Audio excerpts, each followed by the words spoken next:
Amén. Vamos a abrir, hermanos, la palabra del Señor. Y en esta ocasión lo hacemos en el libro de Éxodo. Busquemos el capítulo número 37, ya que los días miércoles estamos estudiando el libro de Éxodo y es un estudio que vamos llevando versículo a versículo. Hemos ya avanzado bastante, ya llegamos al capítulo 37, donde ahora nos encontramos y ya estamos pues solamente a unos 3 capítulos de terminar este libro. Pero leamos la palabra de Dios en el libro de Éxodo capítulo 37, versículo número 17 en adelante. Bezaleel hizo el candelabro de oro puro, labrado a martillo. Su base y su tallo y sus copas, cálices y flores formaban una sola pieza con él. De los costados del candelabro salían 6 brazos, 3 de un lado y 3 del otro. En cada uno de los 6 brazos del candelabro había 3 copas en forma de flores de almendro con cálices y pétalos. El candelabro mismo tenía 4 copas en forma de flor de almendro con cálices y pétalos. Debajo del primer par de brazos que salía del candelabro había un cáliz. Debajo del segundo par de brazos había un segundo cáliz. Y debajo del tercer par de brazos había un tercer cáliz. Los cálices y los brazos formaban una sola pieza con el candelabro, el cual era de oro puro, labrado a martillo. Hizo también de oro puro sus 7 lámparas, lo mismo que sus cortapabilos y sus braseros. Para hacer el candelabro y todos sus accesorios usó 33 kilos de oro puro. Bezaleel hizo de madera de acacia el altar del incienso.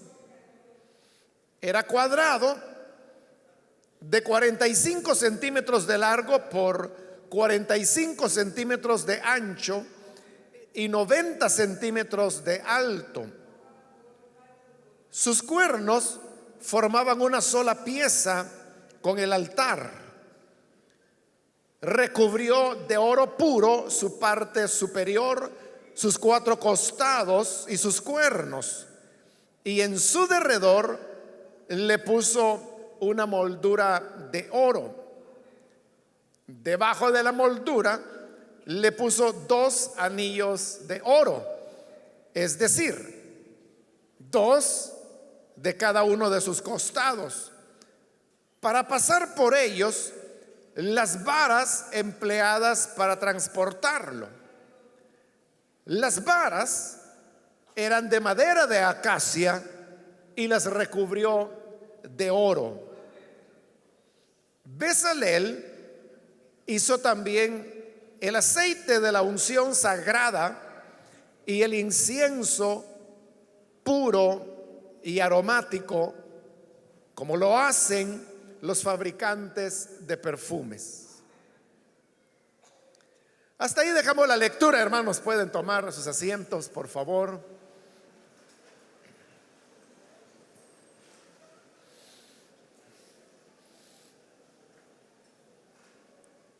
Hermanos, recuerden que estamos en la parte del libro de el Éxodo donde Bezaleel y los otros artesanos están confeccionando todos los elementos que luego más adelante veremos que se ensamblan para formar lo que es el tabernáculo, o conocido también como el tabernáculo de reunión, que fue el lugar de adoración del pueblo de Israel antes de construir ya el edificio del templo. Cuando posteriormente entran a la tierra de Israel y en el reinado de Salomón, él ejecuta la construcción que había sido planeada y provista por su padre, el rey David. En esta descripción de los elementos que forman el tabernáculo, ya vimos, hermanos, el tema de las cortinas, de las cubiertas, de las estacas, de los pilares, de las bases que llevaba cada uno de los pilares que formaban la estructura del tabernáculo propiamente dicho. Y luego hemos pasado a la parte que son ya los muebles que se utilizan dentro del tabernáculo. Ahora, la descripción de los muebles viene dada, hermanos, de adentro hacia afuera. Recuerde que el tabernáculo tenía tres secciones. La exterior era la que se llamaba el atrio. Luego venía la parte intermedia que se llamaba el lugar santo. Y luego venía el lugar más interior, que era el lugar santísimo. Si uno tuviera que describir los muebles que habían en el tabernáculo, uno, hermano, lo haría casi seguramente desde la perspectiva del ser humano. Es decir, ¿cómo era que el ser humano entraba al tabernáculo? Bueno, entraba por el atrio. Entonces lo lógico era que si yo entraba por el atrio, entonces yo comienzo a describir que ahí estaba el mar, que era donde los sacerdotes se lavaban antes de ministrar. Estaba el altar del sacrificio. Luego yo tendría que explicar que había un velo para entrar al lugar santo. Luego los muebles que había dentro del velo. Luego tendría que hablar del otro velo del interior, que era el que ya indicaba la entrada al lugar santísimo, para finalmente hablar lo que había allí. Es igual, hermanos, que si yo le dijera, describa, hermanos, cómo es este edificio, esta propiedad en la cual nos encontramos. Entonces usted seguramente comenzará diciendo, bueno, está la calle, hay entradas, hay un parqueo para los autobuses, del otro lado hay otra entrada que es para vehículos livianos, están las puertas, pero en el parqueo hay unos árboles y allí también hay algunas casetas que son oficinas de diáconos, el kiosco de grabaciones, la oficina del comité de radio. Y luego ya diríamos, bueno, luego uno entra, baja por las gradas, hay sillas. Ese sería el orden en que nosotros lo describiríamos, es decir, de afuera hacia adentro. Pero ninguno de nosotros comenzaríamos quizá describiendo de adentro hacia afuera. Es decir, mire, pues la propiedad donde estamos, fíjese que hay un mueble de acrílico que es el púlpito, y este está sobre una plataforma, y en esta plataforma pues hay micrófonos, hay instrumentos musicales, y luego ir avanzando. O sea, nadie lo hace así, pero usted puede ver que en la descripción de los muebles del tabernáculo sí es de adentro hacia afuera, porque recuerde que aquí no es un hombre el que está describiendo cómo era el tabernáculo, sino que es Dios el que está diciendo cómo era el tabernáculo. ¿Y cuál es la posición de Dios?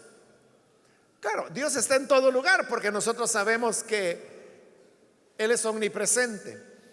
Pero como el tabernáculo era un elemento simbólico, también la presencia de Dios simbólicamente estaba allí. Pero ¿a dónde estaba? En la parte más interna, en el lugar santísimo. Por eso se llamaba el lugar santísimo. La Biblia en inglés me gusta cómo dice, porque no dice lugar santísimo, sino que dice el santo de los santos. Así es como dice la Biblia en inglés, porque es eso, ¿no? Que ahí estaba lo santo de lo santo, que es la presencia de Dios. Entonces, lo que había en la parte más interior era un solo mueble, que era el arca. Y por eso es la que se describió primero. Ahí lo puede ver usted al iniciar el capítulo 37, es el arca, que era lo único que había en el lugar santísimo. Ahora, afuera, en el lugar santo, ahí habían 3 muebles. El primero de ellos era la mesa de oro, donde se colocaban los panes de la proposición, lo cual ya estudiamos. El segundo mueble era el candelabro, que acabamos de leerlo. Y el tercero era el altar del incienso. Esos 3 muebles estaban en el lugar santo. Pero luego viene lo más externo, que es el atrio. Y esos son ya los muebles que se describirán en el siguiente capítulo, que es el 38. Entonces, explico esto, hermano, para que usted vea cómo la lógica de la descripción es de adentro hacia afuera.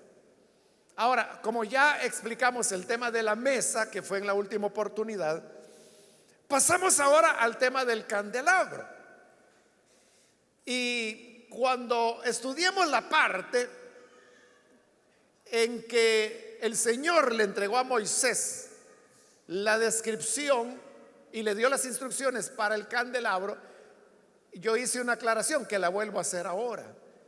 Y es que llamarle candelabro es un error, porque un candelabro es una pieza que sirve para colocar candelas. O sea, de candela viene candelabro. El candelabro es para colocar candelas. Pero sucede que las candelas todavía no habían sido inventadas en esa época. Faltaban un par de miles de años para que se inventara la candela. Por lo tanto, no podía recibir el nombre de candelabro. El nombre correcto sería lámpara, porque allí en el texto, y lo acabamos de leer, dice que Bezalel hizo 7 lámparas. Pero ¿qué eran las lámparas? Las lámparas eran, hermanos, pequeños depósitos que contenían aceite. Si pudiéramos compararlo con algo, yo le diría que esos depósitos tenían la apariencia como de un pichel, lo único que de muy poca profundidad. Entonces, como la boquilla de un pichel, eso eran las lámparas. En esa boquilla precisamente era donde se colocaba la mecha, la cual se empapaba del aceite que estaba en el depósito. Entonces, al encender la mecha, entonces ahí es cuando daba luz, iluminaba, y eso es lo que se llamaba una lámpara. Las lámparas eran hechas de barro, pero en este caso dice la escritura que Bezalel las hizo de oro. Entonces, no podemos llamarle candelabro, porque ya dijimos que ese es un anacronismo, es un error, ¿no? Entonces le podemos llamar la lámpara, algunos también le llaman la lámpara de 7 luces, porque en realidad la lámpara era solo el sostén que sostenía, valga la redundancia, 7 lámparas. Porque el candelabro, la lámpara, no era otra cosa más que un pedestal vertical. Y de él salían 3 brazos hacia un lado y 3 brazos hacia el otro.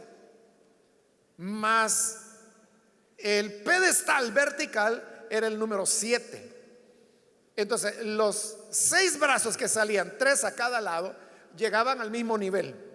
Es decir, que habían 7 lámparas que estaban en el mismo nivel. Esa era la lámpara que había dentro del lugar santo. Ahí tiene usted la descripción. Fíjese que es interesante que no se dan medidas del candelabro.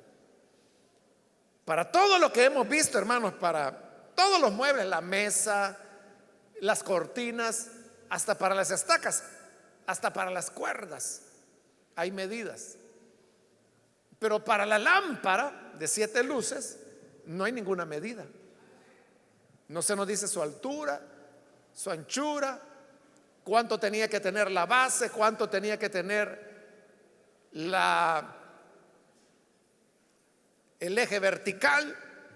Y por eso es que no tenemos ni idea, hermanos, de qué tan alto, o qué tan bajo, o qué tan ancho era la lámpara. A esta lámpara los judíos le dan el nombre de menorá. La menorá le llaman ellos. Y le decía, ahí hay una descripción, pero la cosa es que la descripción no es muy clara, porque usted puede ver que habla de cálices, habla de manzanas, habla de almendros, habla de pétalos. O sea, pero ¿a qué se refiere exactamente eso? Como no hay medidas, no hay descripción, entonces uno queda como un poco confuso, porque por un lado dice que lleva manzanas y por otro lado dice que lleva almendros, pero usted sabe que el manzano es un árbol, el almendro es otro y no se parecen. La almendra no se parece a la manzana. Entonces, ¿cómo era eso? Y cuando habla de cálices, ¿a qué tipo de cáliz se refiere? Uno entiende que hace diferencia entre el primer brazo, el segundo, el tercero. Y mientras más bajaba, el brazo más largo tenía que ser para llegar al nivel horizontal. Y por eso uno entiende que en la medida que va bajando el brazo, va teniendo un cáliz adicional.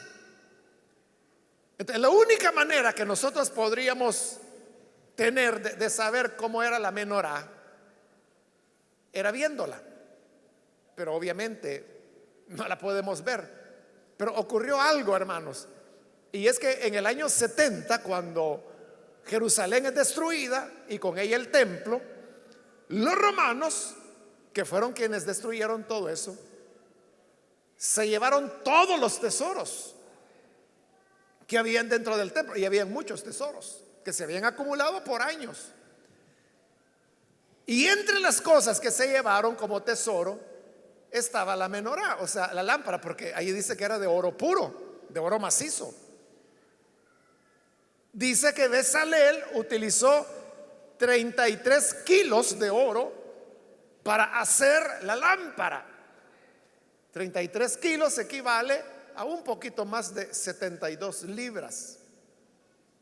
Eso es lo que pesaba en oro puro, macizo, porque no era hueco. Tampoco era de madera forrado de oro como los otros muebles. Este era oro macizo. Eso le puede dar a usted una idea del tamaño que tenía la menorá, pero también del valor. Estamos hablando de más de 72 libras de oro puro, sólido. Entonces, cuando los soldados romanos vuelven a Roma, después de la destrucción de Jerusalén, llevaban todos estos tesoros. Y usted de seguro conoce los arcos que los romanos construían para celebrar sus victorias. Si usted quiere saber la apariencia de un arco, pues hay un arco bien famoso en el mundo que queda allá en la ciudad de París y que precisamente se llama el Arco del Triunfo. Pero eso de ponerle Arco del Triunfo, ese no es un invento de los franceses, eso es de los romanos. O sea, los romanos era que cada vez que tenían una victoria militar, construían un arco para celebrar esa victoria o ese triunfo. Por eso es que el arco que está en París, que es enorme, se llama el Arco del Triunfo. Pero para que usted tome una idea, entonces cuando Jerusalén es derrotada y los ejércitos romanos vuelven victoriosos, entonces construyen un arco para celebrar esa victoria, y a este arco le dieron el nombre de el Arco de Tito, porque Tito en ese momento ya era el emperador que había derrotado a Jerusalén y había destruido el templo. Cuando lo hizo, él todavía no era emperador, él era general. Pero precisamente estando en esa campaña, el emperador muere, y entonces cuando él vuelve de esa victoria en Israel, llega para asumir como emperador. Entonces al arco le pusieron el Arco de Tito. Lo interesante, hermanos, es que en ese arco de Tito está grabada en piedra, tallado en piedra, los soldados romanos viniendo de la victoria de Israel, que han derrotado a Israel. Y entre los soldados que están grabados en el Arco de Tito, hay unos soldados que llevan sobre sus hombros la menorá,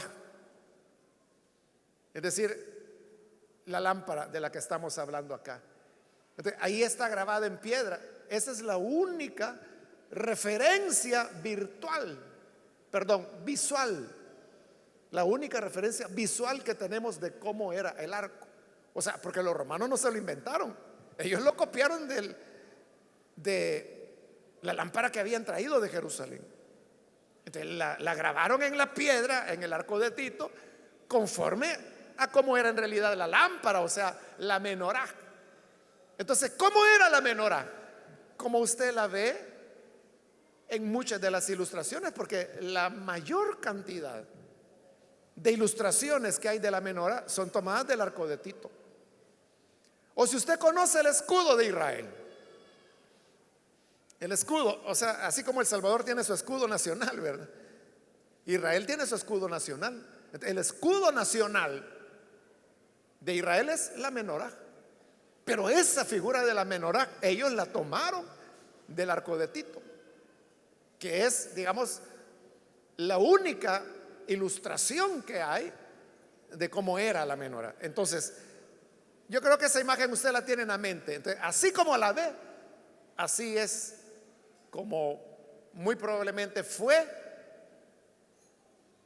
la lámpara que construyó Bezalel. Digo probablemente porque recuerde que esta que construye Bezalel acá, esta es destruida en la deportación a Babilonia.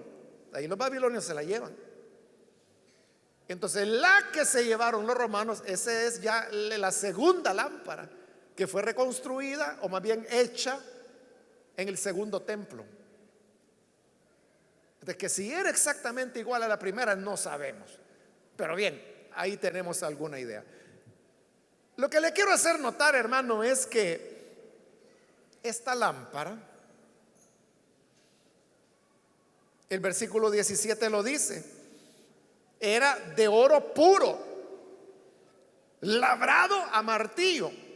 Su base, su tallo, sus copas, cálices y flores formaban una sola pieza con él.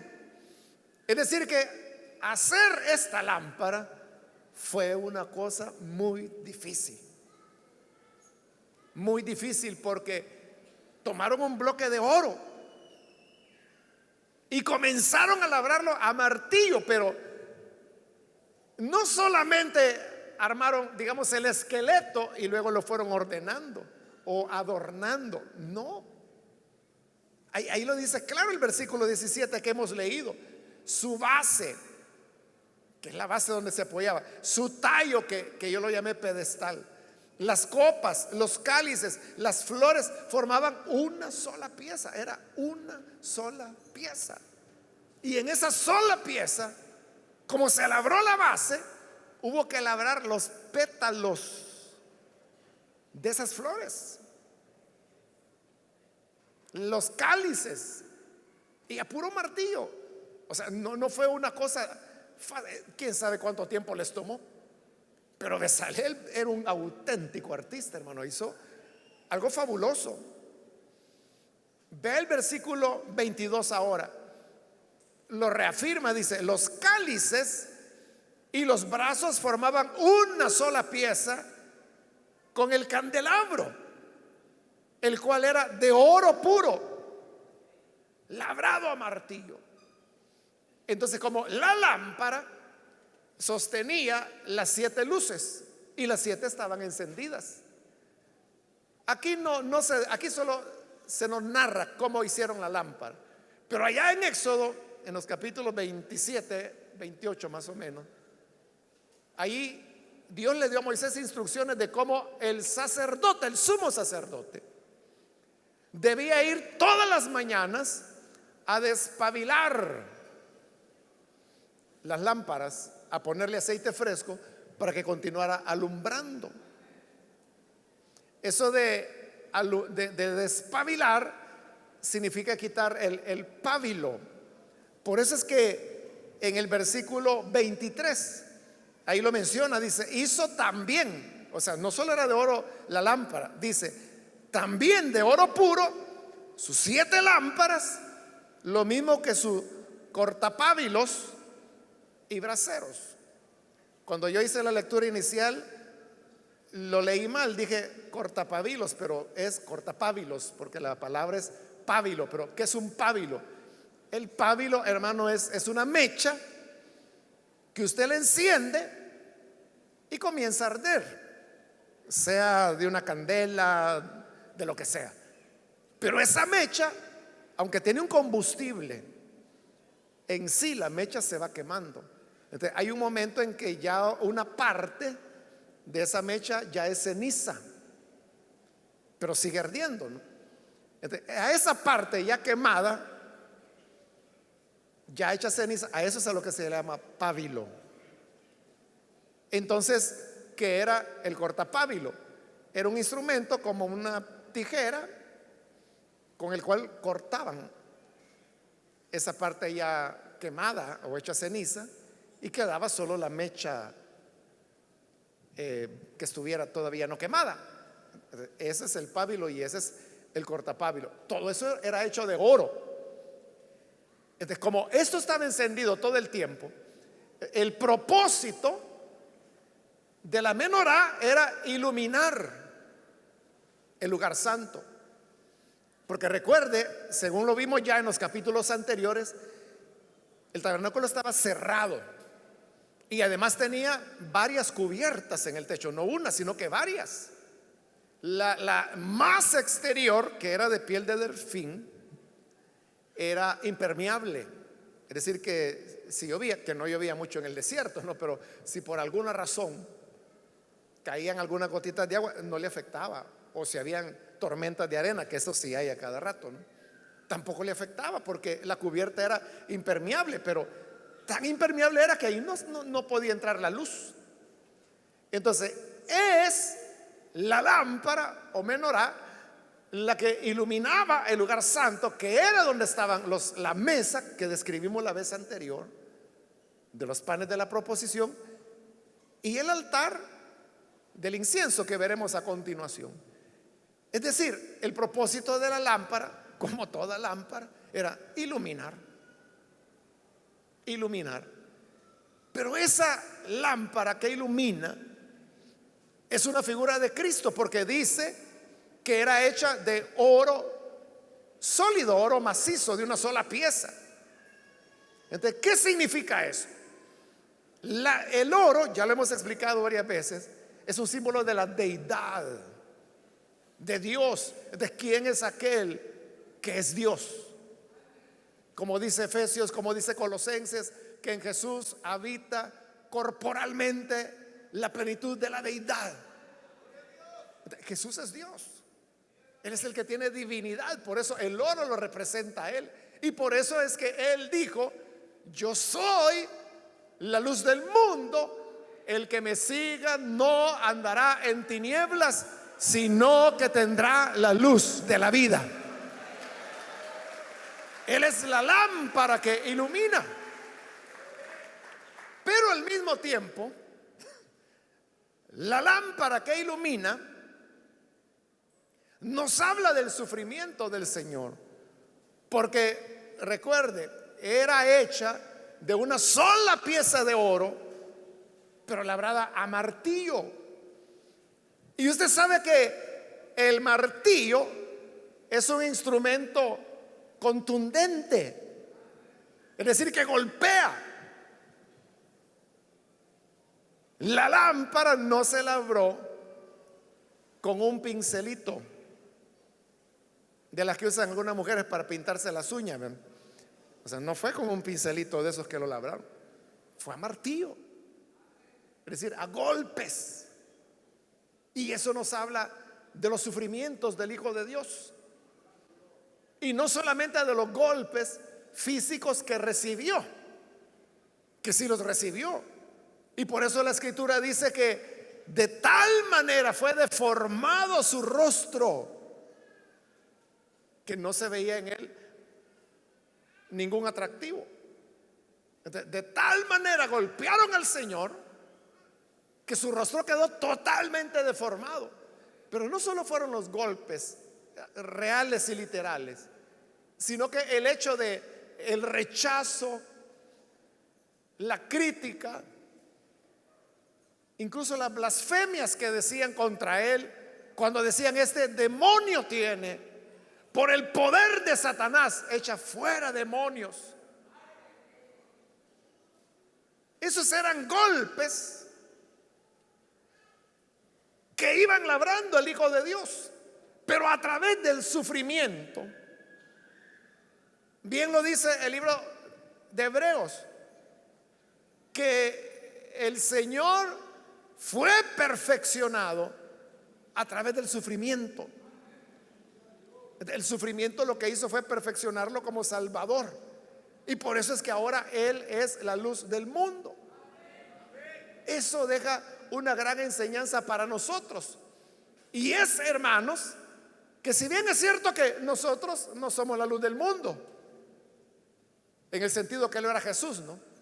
Pero Jesús sí dijo que nosotros somos la luz del mundo. O sea, repito, no en el sentido que lo era, que es la luz de vida, ¿no?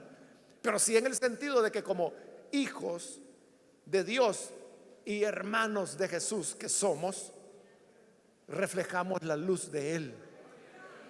Y a eso se refirió Él cuando dijo: ustedes son la luz del mundo. Una ciudad asentada sobre el monte no se puede ocultar, está a la vista de todos. Nadie enciende una luz para ponerla debajo del cajón, sino que la pone en alto para que alumbre a todos los que están en la habitación. Vea dónde colocamos las luces. Las luces están debajo de la silla en la cual está usted sentado. Está en alto. ¿Por qué en alto? Para que ilumine todo. Entonces, si nosotros hemos de alumbrar, porque el Señor dijo que somos la luz del mundo, ¿qué significa eso? Que llegaremos a brillar de la misma manera que brilló Jesús y de la misma manera que brillaba la lámpara en la oscuridad del tabernáculo. A golpes. A golpes. Esas son las personas que brillan. Hay gente que le dice: Señor, por favor, a mí no me vayas a enviar pruebas. Tú sabes que yo soy débil, yo no aguanto nada, así que no me envíes pruebas. Usted va a ser una oscuridad toda su vida. Jamás va a inspirar a nadie, jamás va a iluminar ni al perico que tiene en la casa. Menos va a iluminar a su familia o su comunidad o su país. Pero usted sabe que hay personas cuyo testimonio cristiano y su integridad es de tal naturaleza que son lumbreras. Y la gente lo reconoce y dice: esta es una persona honorable. Y como Pablo decía, como desconocidos, pero bien conocidos. El mundo pretende que no conoce a aquellos hombres y mujeres de Dios que son lumbreras en medio de un mundo perdido, pero los conoce bien, sabe bien quiénes son. Entonces, si usted por el contrario dice: Señor, yo quiero brillar, yo quiero ser un testigo tuyo en el país, y alguno quizá más atrevido dirá: en el mundo, yo quiero que la gente cuando me vea te vea a ti y que en mí vean tu gloria. Excelente, qué bueno, porque ese es el mismo deseo que Jesús tiene contigo. Eso es lo que Él quiere hacer contigo.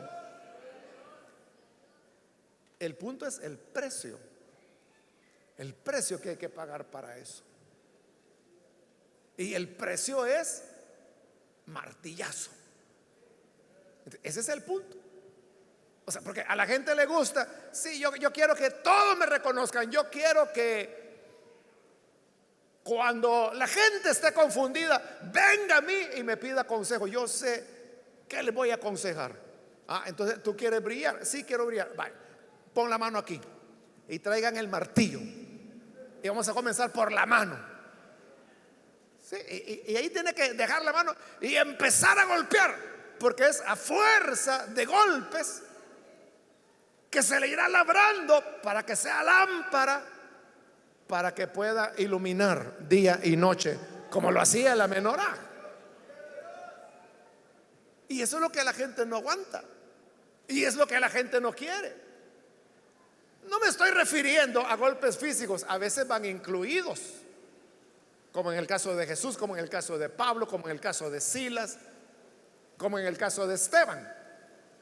Iban incluidos los golpes físicos, pero a veces los golpes, y los más dolorosos, más que los del cuerpo, son aquellos que golpean nuestro yo, nuestro orgullo. Eso es lo que más le duele al ser humano, que le golpeen su yo. Y cuando el ser humano debe perdonar a quien le ofendió, ese es un golpe para el yo. Usted sabe que en el boxeo se habla de golpes bajos, ¿verdad? Que los golpes que se dan abajo del abdomen, bueno, son hasta incorrectos, son ilegales, ¿no? Pueden descalificar a un luchador por eso. Pero al yo le cae de todo, hermano. Le dan en la cara, le dan golpes bajos. La gran pregunta es: ¿estás dispuesto a pagar el precio? Si tú quieres brillar, te van a agarrar de alfombra, y no de alfombra bonita, no, la alfombra que ponen en la entrada de la casa para limpiarse el lodo de la calle, sobre todo hoy que ya llueve, ¿verdad? Para que restrieguen el lodo de los pies en tu cara. Entonces, cuando vienen esos golpes, es cuando la persona comienza a brillar. Pero ¿a quién le gusta eso, verdad? ¿O quién es el que dice, bueno, y yo voy a estar aguantando que me digan lo que me quieran decir? No, sí es cierto que soy cristiano, pero también soy hombre y aquí estoy para demostrar. Me puedo poner un ratito en la carne y le rompo la cara. Jamás vas a brillar. Siempre serás una oscuridad de la calle y de la casa. Pero aquel que brilla es el que fue forjado a fuerza de golpe, de sacrificio, de dolor, de sufrimiento. Eso es lo que hace que el creyente madure. Eso es lo que lo hace brillar. El sufrimiento. Y lo mismo es lo que ocurre con el altar del incienso. Por eso leí junto, porque dice que el altar del incienso igual era hecho de madera, cubierto de oro. Otra vez, madera es la humanidad de Jesús, oro es la divinidad. El altar del incienso es Jesús. ¿Y qué es el incienso? El incienso es el olor agradable que sube delante de Dios. Usted lo sabe, ¿verdad? Que al quemar incienso despide un olor agradable. Para eso se usa el incienso.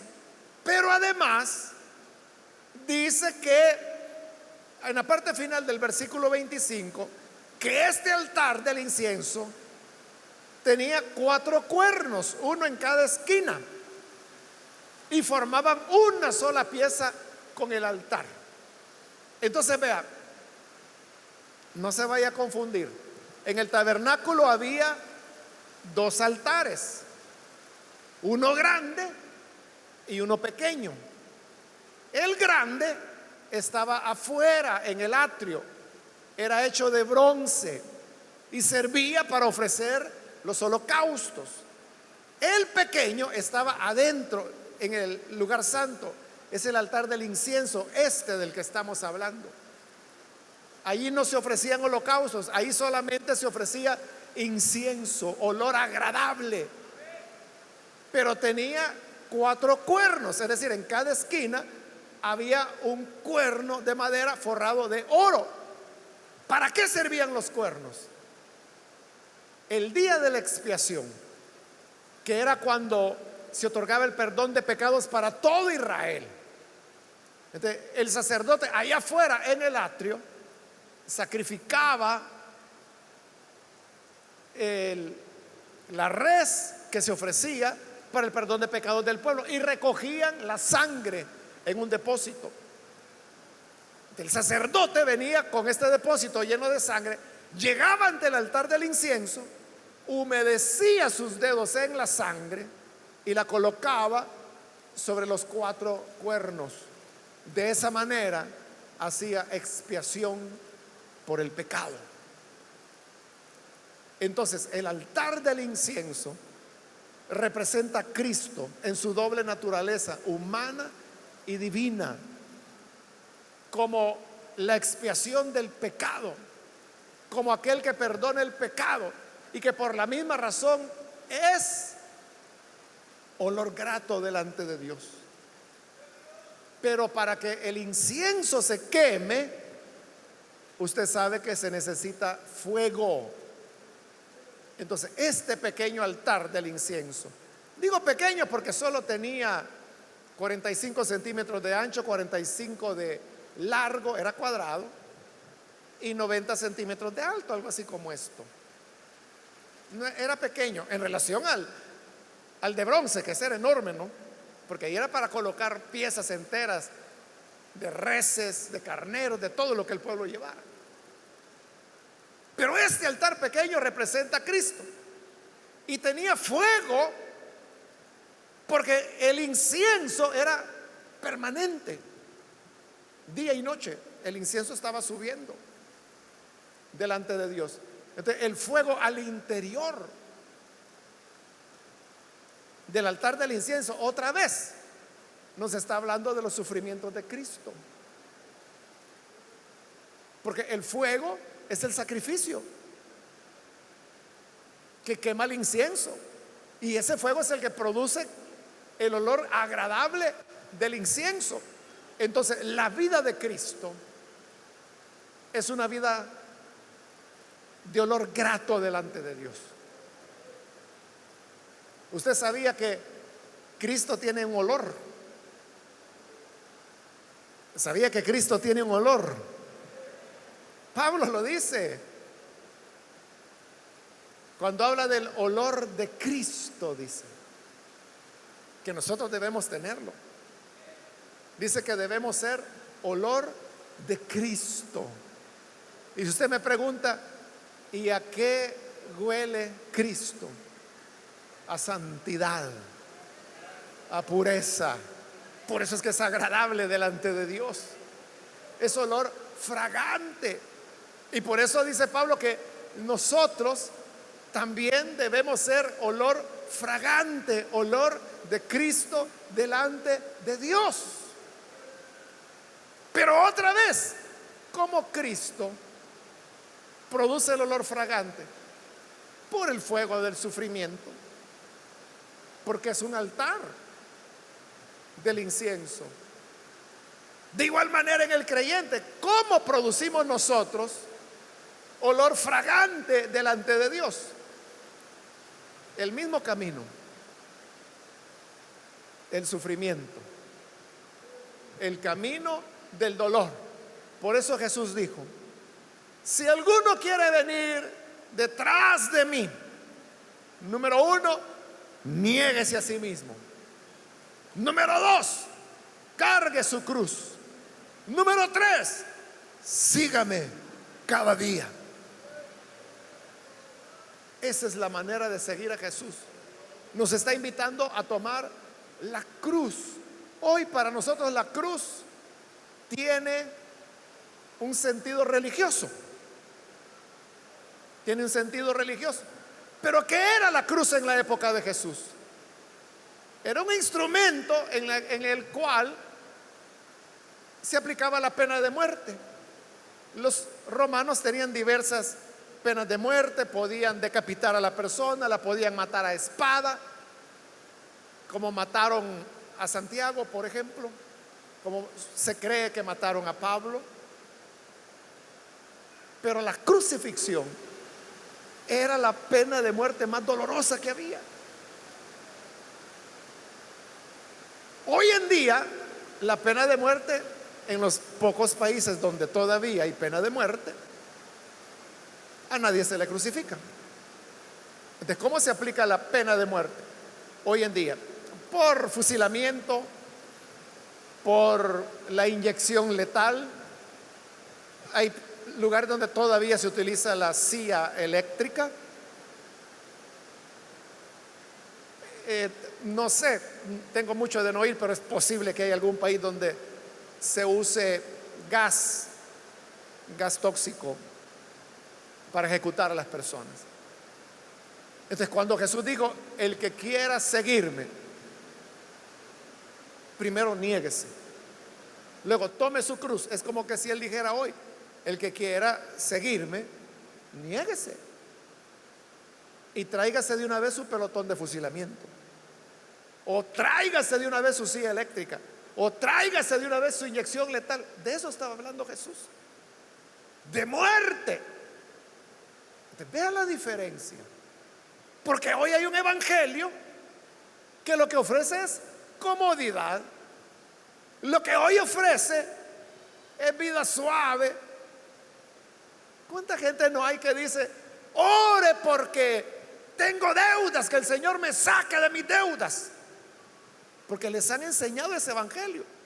Si tú crees en Cristo, y sobre todo si das una jugosa ofrenda, Él te va a librar de la maldición de las deudas. ¿Cuál maldición? Mal administradores, mala cabeza la que tiene. ¿Quiere Dios que usted salga de eso? Claro que quiere que salga de eso. Pero ¿cómo va a salir? Disciplinándose. ¿Y cómo se disciplina? Haga un presupuesto. Y si no le ajuste, comience a privarse de cosas. Olvídese de comida chatarra. Olvídese de la pizza, de la hamburguesa, si es necesario hasta de las pupusas. Y comience a vivir de acuerdo a lo que realmente su ingreso le permite. Y comience a abonar sus deudas. Vaya honrándolas. Honre sus deudas, vaya pagando, aunque se tarde mucho tiempo. Pero dígale a la persona, mire, quizás me voy a tardar unos 5 años en pagarle, pero le voy a pagar. Y cada mes llega y dice, mire, aquí le traigo $10. Yo sé que para que lo que le debo es nada, pero para que vea mi voluntad de pagarle. Esa es disciplina. Eso es lo que Dios va a honrar. Y si usted lo hace, allí sí es donde Dios cumplirá su promesa, que lo sacará adelante, lo bendecirá. Ese es el auténtico evangelio, porque ese es el evangelio de negarse. Usted se niega a ciertas cosas. Quizá el vehículo con el cual tanto presume tendrá que venderlo, porque no lo puede sostener, lo debe. Ahorita me estoy acordando de un hermano que andaba un carro bien bonito, y él salía de la casa como a las 3 de la mañana y regresaba como a las 12 de la noche para que no se lo fueran a quitar porque lo debía, y lo andaban buscando para embargárselo. Entonces, cuando ya llegaban los de la venta de vehículos a las 6 de la mañana a agarrarlo, y hacía horas que se había ido él.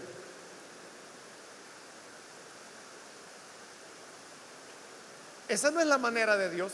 Por eso él dice, niégate a ti mismo. Entonces, ¿cómo te niegas? Bueno, la realidad es, no lo puedo pagar, devuélvelo. Pero me voy a quedar sin carro. No naciste con él. ¿Cuántos nacieron con carro incorporado? Nadie, ¿verdad? O hay gente que ahora dice, es que yo no puedo vivir sin el teléfono. Y teléfonos que cuestan 300, 500, hasta $800. No, no, es que lo necesito, yo no puedo vivir con él. ¿Y cómo vivías cuando no lo tenías? ¿O naciste ya hablando por teléfono? Bueno, ahí estoy poniendo ejemplos de negarse a cosas materiales, pero la negación es al orgullo, la negación es incluso, fíjese, a cosas que no son malas, pero que el Señor le pide que usted se niegue por amor a Él. Yo le pregunto, ¿tener un hijo es malo? ¿Es pecado? Sobre todo si ese hijo es una promesa que Dios le dio. ¿Sería malo tenerlo? No, ¿verdad? Pero Abraham le pidió su hijo. Le pidió a Isaac, que era promesa de él, no fue invento de Abraham. Si para Abraham él 80 años tenía ya, según él nunca iba a tener hijos. Pero Dios le dijo, yo te prometo que tendrás uno. Y lo tuvo. Cuando ya lo tenía, Isaac era un niñito como de unos 11, 12 años, se cree. El Señor le dice, ofrécemelo en sacrificio. Le está pidiendo que se niegue. ¿A qué? ¿A un pecado? No. ¿A algo malo? No, si era su hijo. Por eso le digo, el Señor incluso puede pedirnos que nos neguemos cosas que no son malas, que son totalmente legítimas, cosas que hasta Él mismo nos ha dado, pero que nos dice, entrégamelo. ¿Y Abraham qué hizo? Él dijo, sí, Señor, mi hijo tiene ahorita 12 años, déjame disfrutarlo hasta que cumpla 40 y yo te lo entrego.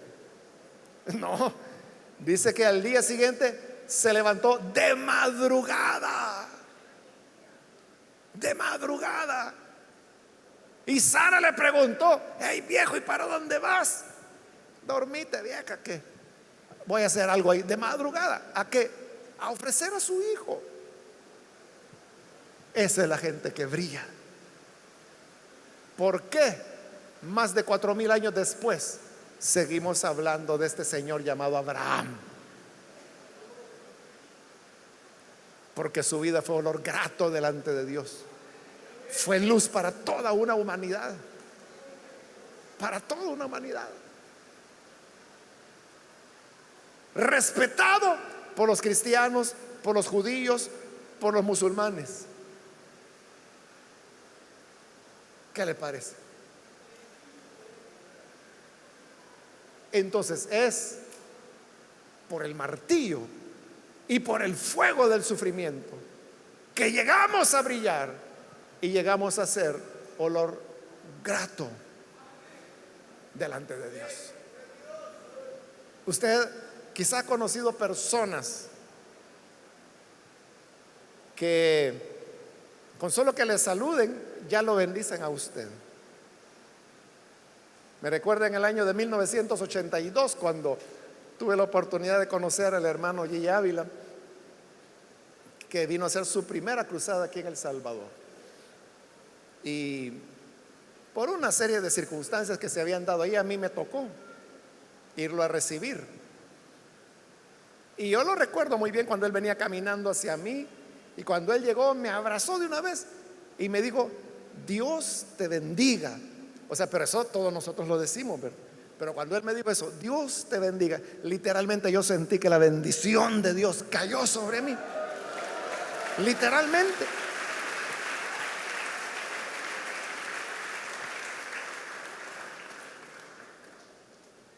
Y cuando nosotros saludamos, diga, Dios le bendiga, pues va. ¿Qué es lo que hace que una persona brille? ¿Qué es lo que hace que una persona tenga olor grato? ¿Y qué es lo que hace que hay personas que le quitan la bendición a usted? Feliz va saliendo del culto. Cuando ve a la persona, con solo verle la cara, ya se perdió usted. Hasta el mensaje se le olvidó ya. ¿Qué tiene esa gente? que es luz y que es olor agradable como incienso, y que son aquellos de cara amargada y arrugada, que toda la vida andan mal encarados, se les ve en la cara que como que ya van a poner la bomba. Así se les ve. Sí, así se les ve. La diferencia es que han pasado por el martillo y por el fuego. Entonces, estemos conscientes, hermanos, que cuando le pedimos al Señor, yo quiero brillar por ti,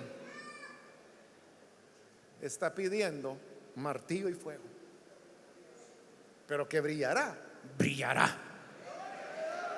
Y que será olor grato, será olor grato delante de Dios. Aleluya, amén. Vamos a orar, vamos a cerrar nuestros ojos y vamos a, antes de orar, hacer una invitación para aquellas personas que todavía no han recibido al Señor Jesús como su Salvador. Pero si este es su caso, yo quiero invitarle para que usted no deje pasar la oportunidad y pueda venir para recibir al Hijo de Dios como su Salvador. Es verdad que Él no ofrece un sendero alfombrado con pétalos de rosas. Es verdad que Él no nos ofrece un cómodo sillón para que descansemos. Nos ofrece cruz, martillo y fuego. Pero esa es la manera, el camino por el cual Él caminó, por el cual transitó y por el cual ahora nos invita y nos dice: sígueme. Y si tú le sigues, brillarás, brillarás y serás olor agradable de Cristo, olor de vida y no de muerte. Aquellas personas que desean dar este paso, yo les invito, en el lugar donde está, póngase en pie en este momento para que podamos orar por usted. Cualquier amigo, amiga que por primera vez necesita venir para creer en el Hijo de Dios, póngase en pie. Queremos orar. Hoy es su momento para que la gracia de Dios le alcance. Muy bien, aquí hay un hombre que pasa. Dios lo bendiga. Bienvenido. Alguien más que necesita venir para entregarse al buen Salvador, puede ponerse en pie. Hoy es cuando la puerta está abierta. Aprovéchelo a venir. Venga, póngase en pie y oraremos por usted. ¿Hay otra persona? ¿Alguien más que necesita pasar? Yo le invito, póngase en pie. Queremos orar por usted. Quiero ganar tiempo e invitar también, si hay hermanos que se han alejado del Señor. Quizás se asustó usted por el precio que hay que pagar, por el martillo, por el fuego. Pero el Señor solo quería que usted brillara. Si se corrió, hoy es el tiempo para volver. ¿Necesita volver? Póngase en pie. Todo aquel que se reconciliará con el Señor, póngase en pie y oraremos por usted. Cualquier amigo, amiga que necesita venir al Hijo de Dios, hoy es su momento. Venga. Voy a finalizar la invitación. Este es ya el último llamado que hago. Pero si hubiese alguien más que necesita venir al buen Salvador por primera vez o reconciliarse, póngase en pie. Y con esto estoy terminando ya el llamado para que oremos. A usted que nos ve por televisión, también lo invito para que se una con esta persona que está aquí al frente. Ore con nosotros. Señor, gracias, porque tu palabra nunca vuelve vacía. Siempre hace la obra para la cual tú la envías. Gracias, Señor, por esta persona que está acá, por aquellos que a través de televisión, de radio o del internet están abriendo, Señor, sus corazones para creer a tu palabra, para recibir la buena nueva de salvación que tú, Señor, has traído. entendemos, Padre, que el camino a la luz y al olor de vida pasa por el sufrimiento, por la negación. Ayúdanos a no temer y afrontar con valentía la muerte del yo, la negación a nosotros mismos, sabiendo, Padre, que así, de esta manera, podemos llegar a tener una vida nueva, una vida diferente. En el nombre de Jesús nuestro Señor lo pedimos. Amén.